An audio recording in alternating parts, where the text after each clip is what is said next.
हैं, कैसे हैं आप सभी। उम्मीद करते हैं कि आप बहुत बेहतर होंगे। आज की इस वीडियो में मैं लेकर आया हूं transformer. What is the transformer? Transformer का मतलब होता है ट्रांसफार्म करना, मतलब अल्टरनेटिंग करंट की वोल्टेज को इंक्रीज और डिक्रीज करना। मतलब ट्रांसफार्मर की डिफिनीशन इस प्रकार से कहें तो transformer is a device which is increase or decrease alternating voltage or alternating current। लेकिन यहाँ अल्टरनेटिंग वोल्टेज को इंक्रीज करता है, ना कि डीसी को, ठीक है ना। तो डायरेक्ट करंट की वैल्यूएशन को इंक्रीज और डिक्रीज नहीं करता है, समझ में। तो इसका मतलब अल्टरनेटिंग वोल्टेज को ही इंक्रीज करता है। और ये किस प्रिंसिपल पर काम करता है? ये म्यूचुअल इंडक्शन के प्रिंसिपल पर काम करता है। कोई पूछेगा कि किस प्रिंसिपल पर काम करता है, तो ये म्यूचुअल इंडक्शन के प्रिंसिपल पर काम करता है। ये कैसे बनता है? ये आयरन के सॉफ्ट कोर को एक के ऊपर एक, एक के ऊपर एक, एक के ऊपर एक लैमिनेटेड, जिसे कहते हैं लैमिनेटेड कोर रखा जाता है। और इसके इस प्रकार से दो साइड में कॉपर वायर का एक कॉइल, दूसरे साइड में भी एक कॉइल बना लिया जाता है। एक को प्राइमरी कॉइल, एक को सेकेंडरी कॉइल कहा जाता है, समझे। तो अब टाइप ऑफ ट्रांसफार्मर कितने प्रकार के होते हैं? Type of transformer two type होते हैं। फर्स्ट एक होता है स्टेप डाउन ट्रांसफार्मर, एक होता है स्टेप अप ट्रांसफार्मर, जिसमें number of turn in primary coil is more than in secondary coil, then is known as step down transformer। मतलब जिसमें जो है ट्रांसफार्मर जिसमें प्राइमरी कॉइल में नंबर ऑफ टर्न क्या हो, ज्यादा हो, यानी कि NP is greater than NS, तो ये क्या हो जाएगा बेटा? Step down. क्या हो जाएगा? स्टेप डाउन ट्रांसफार्मर, ठीक, स्टेप डाउन ट्रांसफार्मर। अब जिसमें number of turn in secondary coil यानी कि NS ज्यादा होगा, तो ये क्या हो जाएगा? और NP क्या हो जाएगा? कम हो जाएगा, तो ये क्या हो जाएगा? स्टेप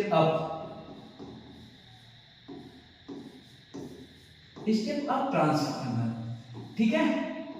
ये हो जाएगा स्टेप अप ट्रांसफार्मर।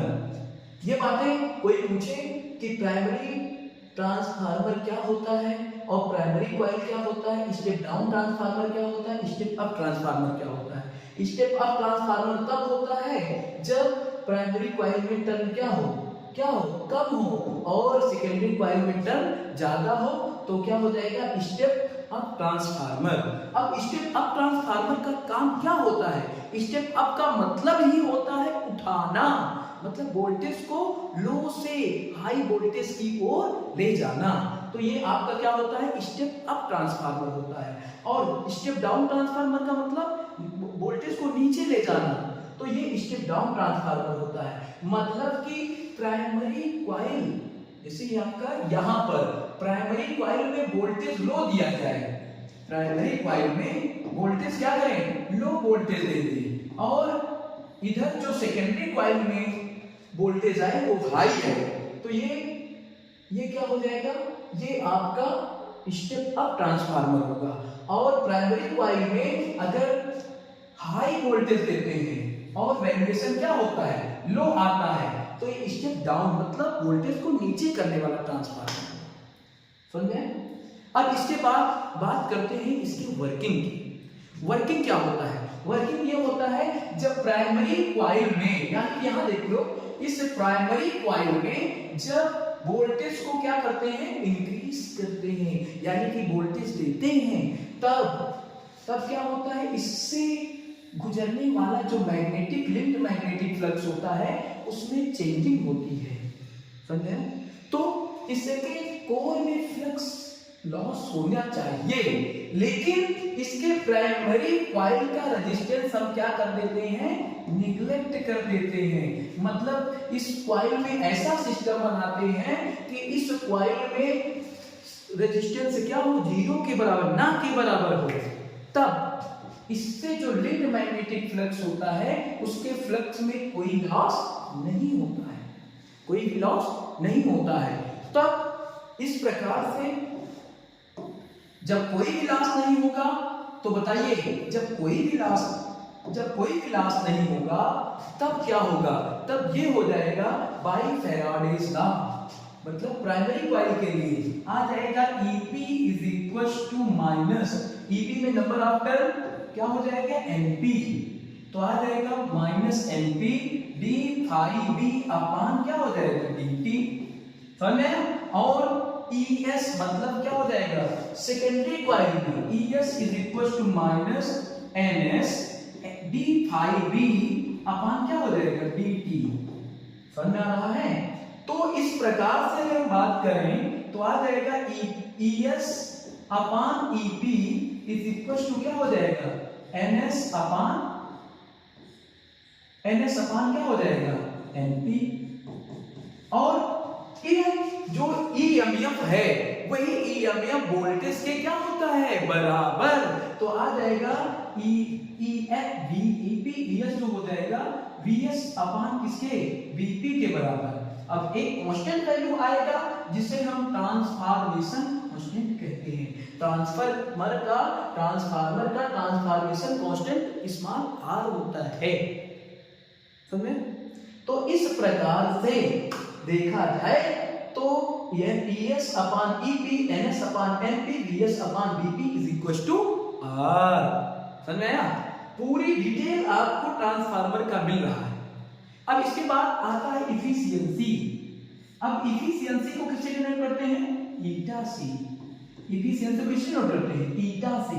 तो ईटा क्या हो जाएगा eta is equal to output power upon input power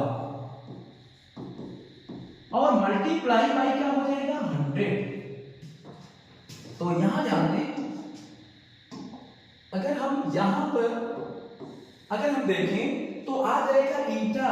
अब आप जानते हैं पावर का फार्मूला, पावर क्लास 10th में ही पढ़े हैं, P बराबर होता है VI।